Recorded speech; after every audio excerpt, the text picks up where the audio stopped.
Hello, everyone, and welcome back to Unfiltered Vet Discussions. My name is Kelly, and I'm being joined by Jenny and Peter today.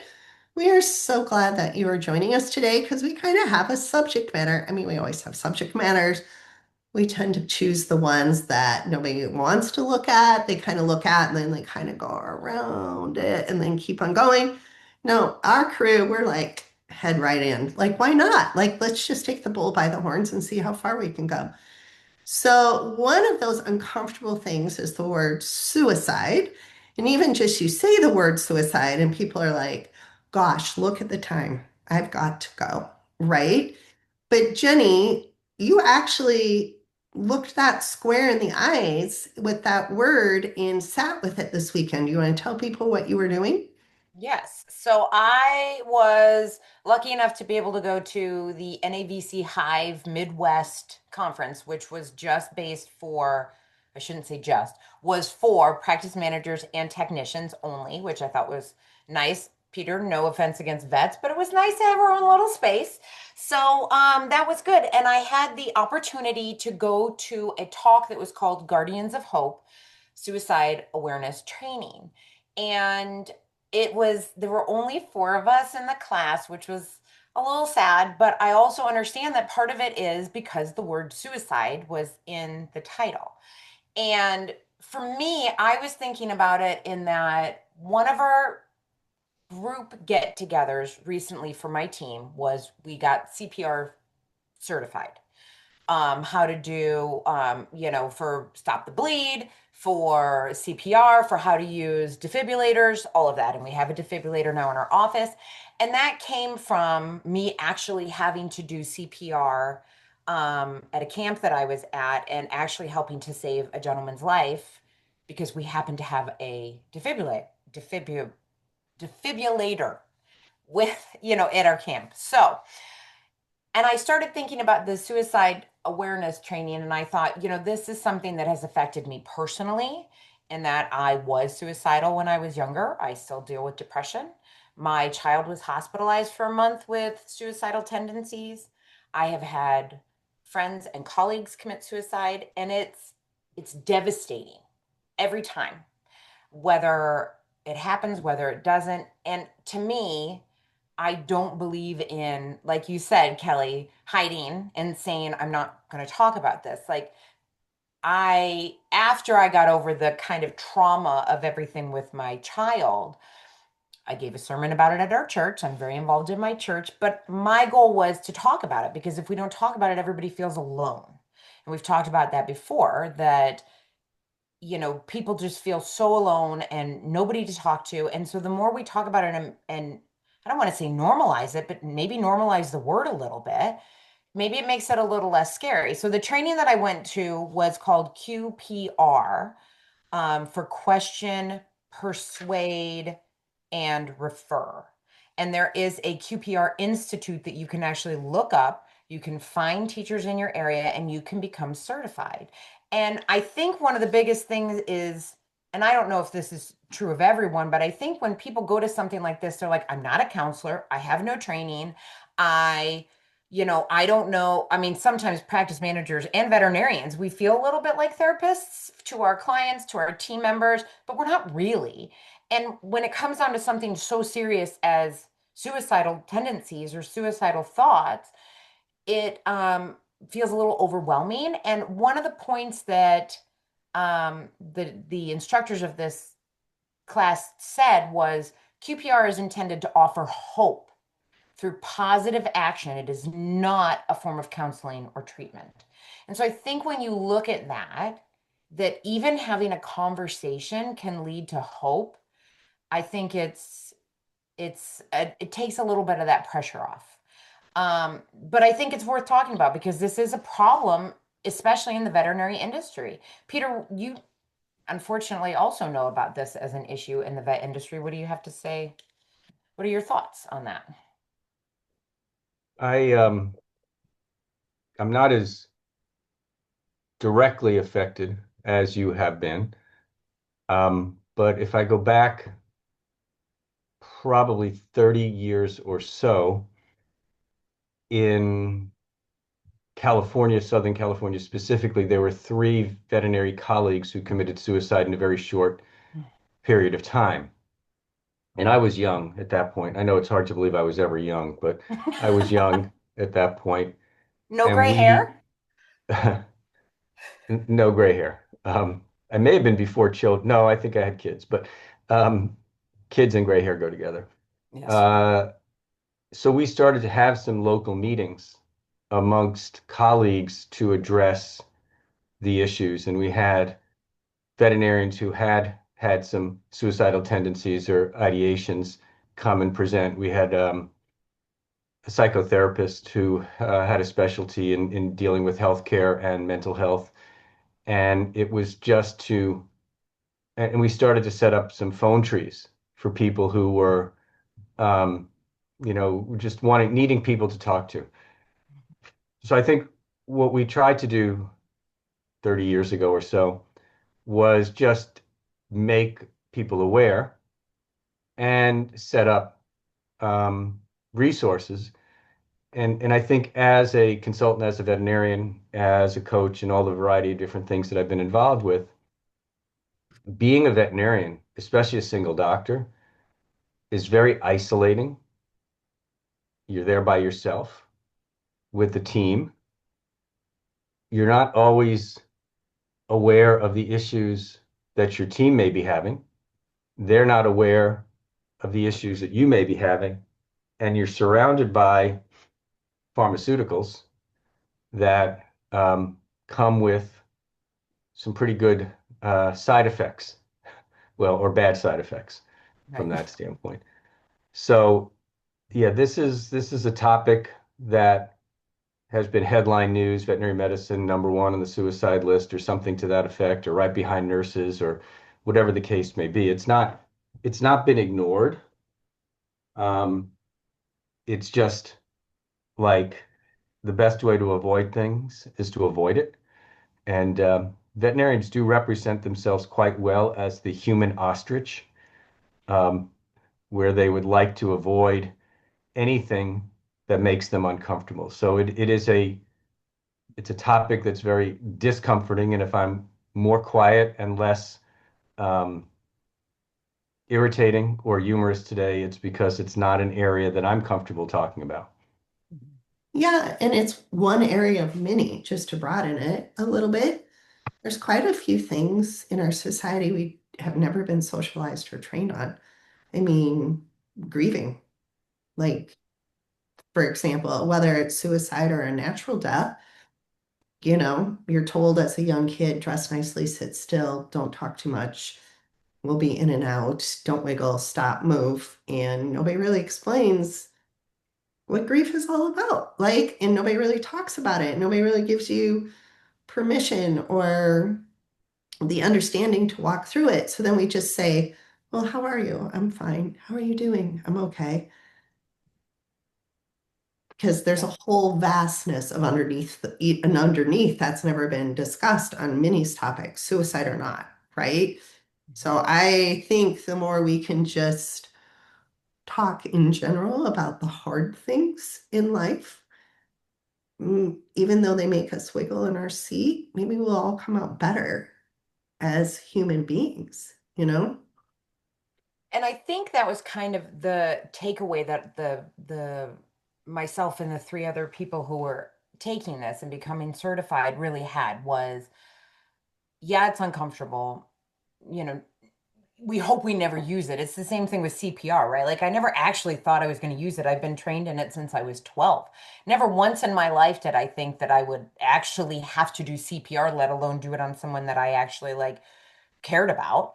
I mean, it's a very traumatizing experience. So I think when you go through training like this, you hope that you are never going to use it.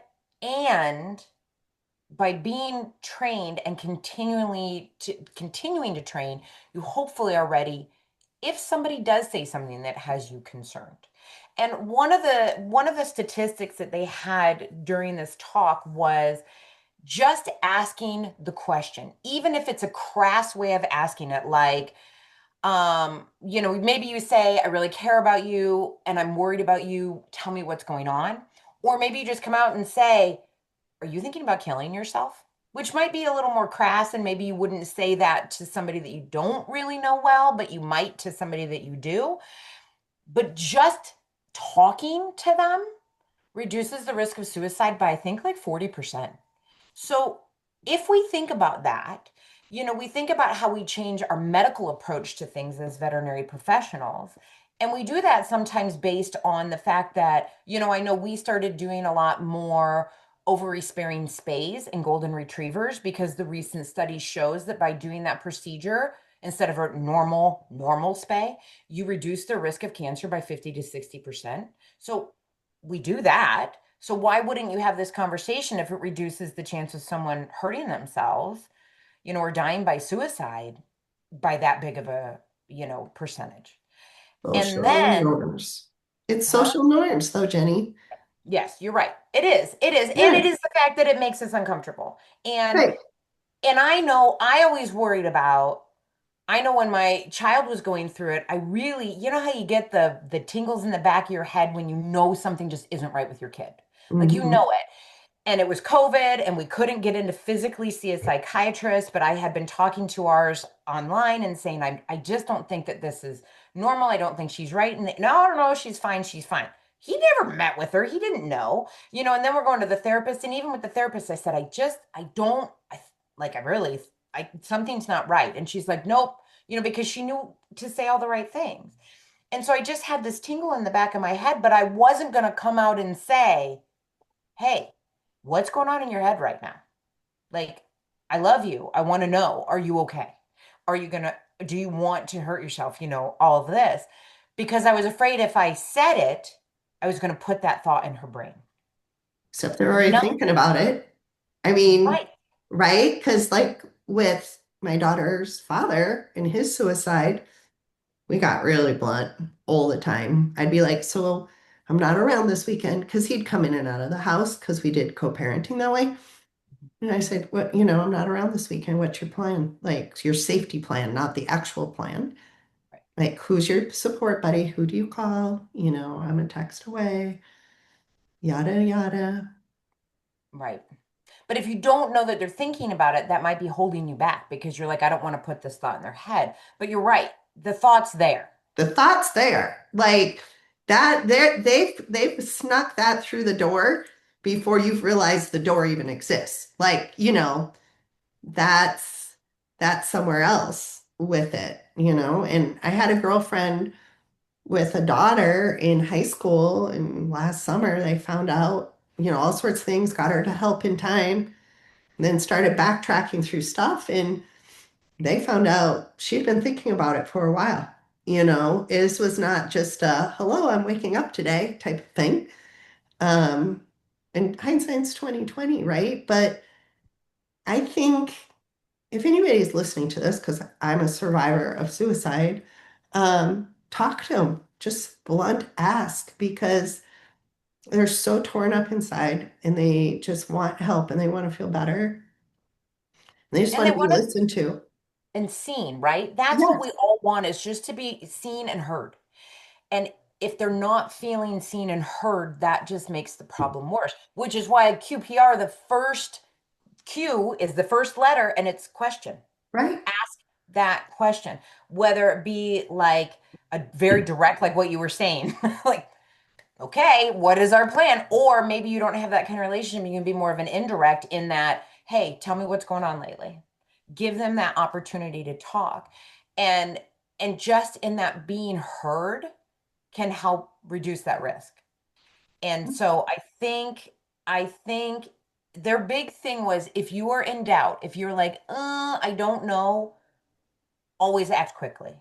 Just ask. Don't hesitate, because the longer you hesitate, the more chance there is of something bad happening. And so having, the other thing that they talked about that was really important was having resources ready.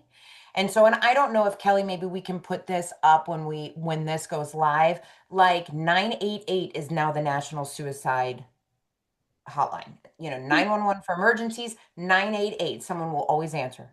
Someone will always be there to talk to. And one of the practice managers in our group was talking about a client that she was very concerned about. um, and said, I just didn't know what to do. And the instructor said, even if you just dial 988 and hand them the phone, Hmm. like that is something. So 988, the other thing that I know I've looked a lot into is called the Trevor Project, and you can Google that. The Trevor Project is based on a young man who died by suicide, and it has a lot of resources out there. So there are just, I think it's interesting, Peter, because what you said when, this was so long ago and you guys were having to kind of invent the wheel, right? Like, how do we start going about this?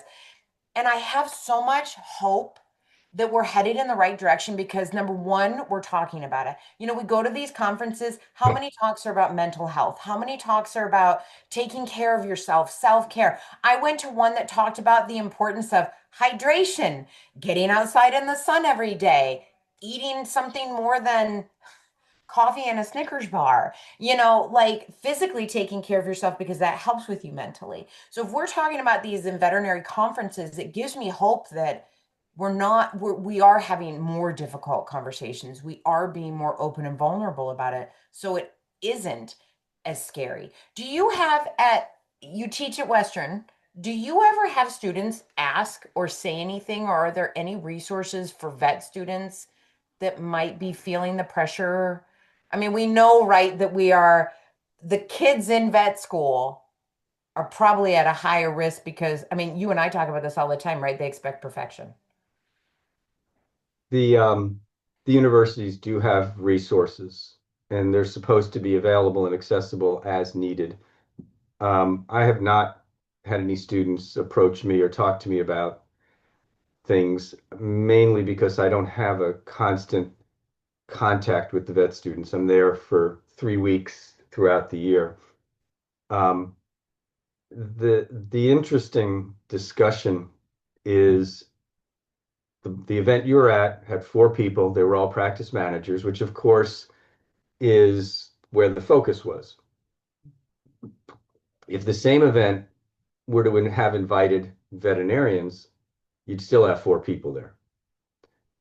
I think um, if you're a single doctor practice, the level of awareness that Jenny George has because she is connected, involved, and concerned is different than the vast majority of companion animal veterinary practices, equine, whatever the case may be, which may be 1 or 2 doctors and are so busy being busy that they're really not taking the pulse of the people around them. They're living Groundhog's Day. They get up, do their thing, go to bed, and lather, rinse, and repeat. So there's not a effort to do what I call MBWA. Give credit for Tom Peters for that, which is managing by wandering about. You know, I like that. I yeah, wander a lot. right. Well, that doesn't surprise me, but how many managers have an office and the door is closed? How many owners have an office and the door is closed? How many owners go back to the kennels and actually say, "Hey, how you doing?" We don't. I give a credit to Zig Ziglar on this one. We need to do more checkup from the neck up, and we don't do that. Uh, so I'm suggesting that we really need to think about it. I think it needs to be awareness. I think there should be, we have OSHA requirements, Yep. we have controlled substance requirements, we have other requirements. In California, we have judicious use of antimicrobials. Oh, I'm not sure that whether suicide fits under OSHA, controlled substance. It definitely fits under controlled substance because of the diversion of drugs that are there. But it is not a mandate. It is not a requirement. And I think we have done a lot of awareness of other things, but we haven't done an awareness of something. I do want to take a step back though and say, what is it about healthcare, nursing, veterinary, etc., besides access to products that um, makes it a greater tendency. We can talk about compassion fatigue. We can talk about first responders and the challenges thereof. Um, but I do think it's the research I would love to see is long-term research that is, what is besides genetic, and we do know that there's some genetic components to it, Right. but besides genetic, what other things could we be looking for during an interview process, either at high school, undergrad, professional curriculum, and then after? What could we be looking for that would be keys to say, huh, we need to keep a closer eye on things. We need to have employee assistance programs or whatever we have in our hospitals. Um, so I do think it's great to have a QPR program out there, but let's take a step back as well and see if we can't get some additional information to help us prevent so it doesn't get to that level. Sorry if I was long-winded. No, I think that makes perfect sense because I think, so many, we know that healthcare providers are givers. And we've talked about the fact that you can't pour from an empty cup, right? And when you get down to your cup is completely dry, you have nothing left to give, but you still want to, and it just depletes you. And so I do think that it is important to have conversations. I have conversations with my team. When I had kind of a reoccurrence, geez, 8 years ago, and I just well, oh, it's, perimenopause really messed with me, and my depression reared its really, really ugly head. And I really was checked out. I was coming in, I was doing my job, and I was going home. And then I was, faking headaches or just going to bed because that's how I handle it or handled it. And so after the fact, I had a conversation with my team, and I was very open and I was very vulnerable. And I said, "Hey, I'm sorry I haven't been here. Here's what's going on. I'm getting it under control, with therapy, medication, blah, blah, blah, but understand what this feels like. And I am an open door and somebody for you to talk to." And after having that conversation, I had a team member come up to me and said, "You may have just saved my life," because she was starting to head down this spiral. But if you were not in it, it's because my husband and I talk about this. He has no idea. He's like, "This is such a foreign concept to me that you don't want to get out of bed, that you don't want to that you want to stay in your pajamas all day and hide under the covers." He's like, "I don't understand." And I'm like, "I know you don't, babe." And I wish that my brain worked like yours and I didn't have, some days that were just bad days. But he's at least willing to support and listen and kind of say, "What can I do to help you?" But he doesn't know. He would refer other people to me. And so I do think that having the resources at least available and knowing, I mean, not everybody is going to walk around and say, "Oh my gosh, I think I'm going to kill myself today." Like, we wish it were that clear. It's not. But there are other signs, maybe they're giving away a lot of stuff. "Hey, I want you to have this." And maybe that's just the way that they are. But if, we think of older people when they'll like literally take a necklace off and say, "Oh, you said it was pretty, here, it's yours." That could be read two different ways. And so just being aware of that and being aware of, like Kelly, you said hindsight's 2020, right? Like you can look back and say, "Oh, here were these signs." And I think the point of this course was just to open your eyes and see some of those signs. So, right, Peter, we don't have the data, but we can start to be aware of what should we be looking for and what types of signs there are. And then what do we do after that? Okay, I've questioned you. You say, "I'm feeling really down. I feel alone. I feel like a burden." And then you say, "Okay, I want you to live. You're a human being and I want you to live." And that statement gives them hope. Somebody wants me to live. So even if you're not close to them, even if it's something that you feel uncomfortable with, "Hey, I'm worried about you. Are you okay?" And then if they say they're not, "I want you to live." Let's look up references together. Let's find help together.